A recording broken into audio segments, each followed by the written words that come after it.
Assalamualaikum warahmatullahi wabarakatuh. Perkenalkan, nama saya Ranti Putrinian dengan NPM 223510056. Baiklah, di sini saya akan menyampaikan materi terkait Natural Language Processing atau biasa disebut dengan NLP. Baiklah, kita masuk ke pengertian dari NLP. Nah, jadi NLP itu adalah Natural Language Processing, cabang dari kecerdasan buatan Artificial Intelligence yang berfokus pada interaksi antar komputer dan bahasa manusia. NLP memungkinkan komputer untuk memahami, menganalisis, dan menghasilkan bahasa manusia dengan cara yang alami. NLP berkaitan erat dengan pengambilan informasi, representasi pengetahuan, dan linguistik komputasional subbidang linguistik. Tujuan utama NLP ini adalah menjembatani kesenjangan antara bahasa manusia dan mesin dengan memanfaatkan berbagai teknik komputasi dan statistik. Adapun beberapa tugas dari NLP ini, yang pertama itu ada text classification atau klasifikasi teks, itu untuk mengelompokkan teks ke dalam kategori tertentu berdasarkan isinya. Kemudian ada name entity recognition, itu untuk mengenali dan mengidentifikasi entitas penting dalam teks seperti nama orang, lokasi, organisasi, tanggal, atau angka. Kemudian pun ada yang ketiga, yaitu sentiment analysis atau analisis sentimen, untuk menentukan opini atau perasaan yang terkandung dalam teks apakah bersifat positif, negatif, atau netral. Kemudian ada machine translation atau penerjemahan mesin, penerjemahan otomatis teks dari satu bahasa ke bahasa lain. Kemudian ada question answering, itu tugasnya untuk menjawab pertanyaan yang diajukan pengguna berdasarkan teks atau dokumen tertentu. Kemudian yang terakhir ada speech recognition, itu atau pengenalan ucapan, tugasnya untuk memproses, mengubah ucapan menjadi teks tertulis. Teknologi ini sering digunakan dalam asisten suara seperti Siri dan Google Assistant. Nah, kita masuk ke pre-processing text. Nah, pre-processing text ini adalah langkah awal dalam Natural Language Processing untuk mempersiapkan teks agar dapat diproses oleh model machine learning atau deep learning. Adapun bagian-bagiannya, yang pertama itu ada scaffolding, kemudian tokenisasi, yang ketiga ada stop word removal, yang keempat ada stemming, yang kelima ada lemmatization, yang keenam itu ada punctuation, kemudian yang ketujuh ada text cleaning. Kita masuk ke scaffolding. Scaffolding ini adalah proses mengubah semua huruf dalam teks menjadi huruf kecil. Hal ini dilakukan untuk mengurangi perbedaan akibat penggunaan huruf besar dan kecil. Nah, jadi di sini contohnya saya belajar NLP. Jadi S-nya ini huruf kapital, sama belajar NLP ini huruf kapital. Kemudian kita ubah menjadi saya belajar NLP ini huruf kecil semua. Kemudian kita masuk ke tokenisasi. Nah, jadi tokenisasi ini adalah proses memecah teks menjadi unit-unit kecil seperti kata atau kalimat. Nah, jadi di sini contohnya saya belajar NLP. Yang awalnya ini per kalimat dipecah menjadi per unit. Jadi saya, belajar, NLP. Nah, jadi tokenisasi ini dapat dilakukan pada level kata atau kalimat.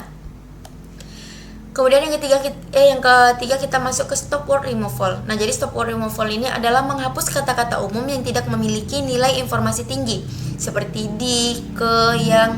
Nah, jadi di sini contohnya dari kalimat saya belajar di rumah. Nah, jadi kata di akan dihapus sehingga menjadi saya belajar rumah. Kemudian ada stemming. Stemming ini adalah mengubah kata menjadi bentuk dasarnya dengan menghapus imbuhan. Nah, jadi di sini contohnya berlari dan berlarian. Nah, jadi kata awalnya itu lari. Nah, jadi sini berlari itu kan ada imbuhan awal, yaitu dia menggunakan ber. Kemudian berlarian ini juga menggunakan kata imbuhan awalan dan akhiran. Jadi diubah menjadi lari karena lari ini adalah kata dasarnya. Nah, jadi teknik ini digunakan untuk menyamakan kata-kata yang memiliki akar yang sama.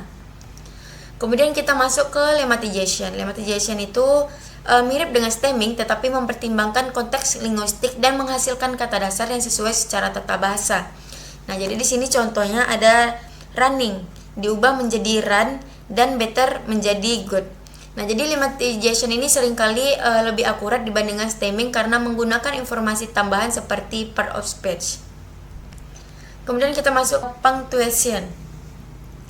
Nah, jadi punctuation itu adalah proses menghapus tanda baca seperti titik, koma, tanda seru, dan tanda tanya dari teks untuk mempermudah analisis. Nah, jadi contohnya, hai, apa kabar? Nah, jadi di sininya hai-nya menggunakan koma, kemudian apa kabar di akhirnya menggunakan tanda tanya menjadi hai, apa kabar, tanpa tanda apapun, mau koma ataupun tanda tanya. Kemudian ada pun text cleaning. Text cleaning ini adalah proses membersihkan teks dari elemen-elemen yang tidak relevan seperti angka, karakter khusus atau simbol. Nah, jadi di sini contohnya saya tanda pagar belajar NLP 2023 tanda seru menjadi saya belajar NLP. Nah, jadi simbol seperti pagar dan tanda seru kemudian angka ini dihapus. Kemudian menjadi saya belajar NLP. Kemudian kita masuk ke representasi teks. Nah, jadi teks perlu diubah menjadi representasi numerik agar dapat diproses oleh algoritma. Berikut adalah metode representasi teks yang umum digunakan.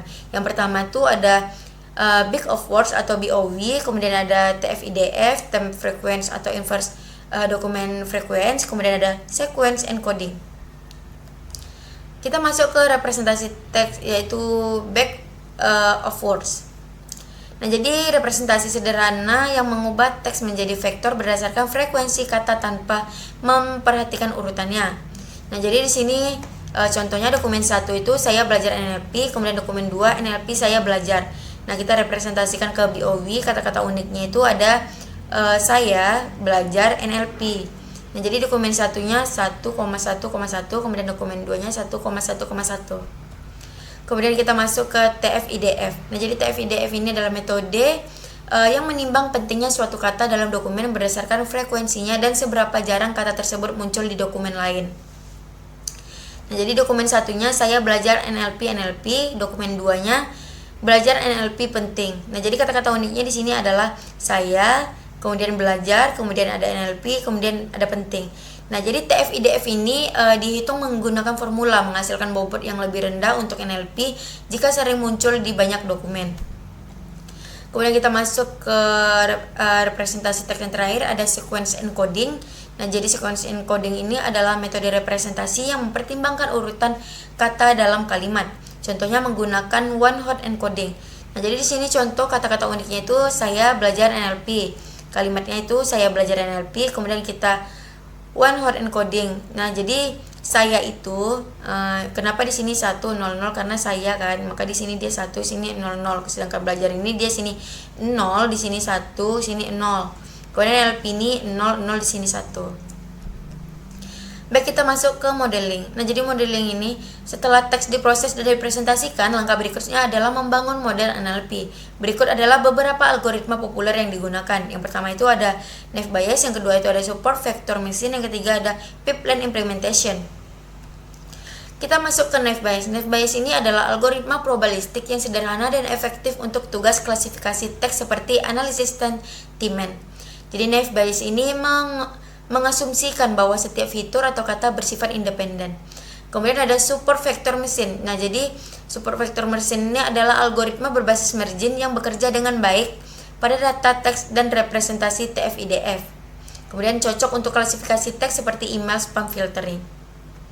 Kemudian kita masuk ke pipeline implementation. Di sini input teksnya itu ada dataset teks mentah, kemudian pre-processingnya ada cache folding, tokenisasi dan lain-lain. Kemudian ada representasi teksnya itu ada back of word, TF-IDF, sequence encoding. Kemudian modelnya ada machine learning dan deep learning. Nah, kemudian kita evaluasi jadi akurasi, F1 score, precision recall. Mungkin sekian yang dapat saya sampaikan terkait materi NLP. Kurang dan lebihnya saya mohon maaf. Wassalamualaikum warahmatullahi wabarakatuh.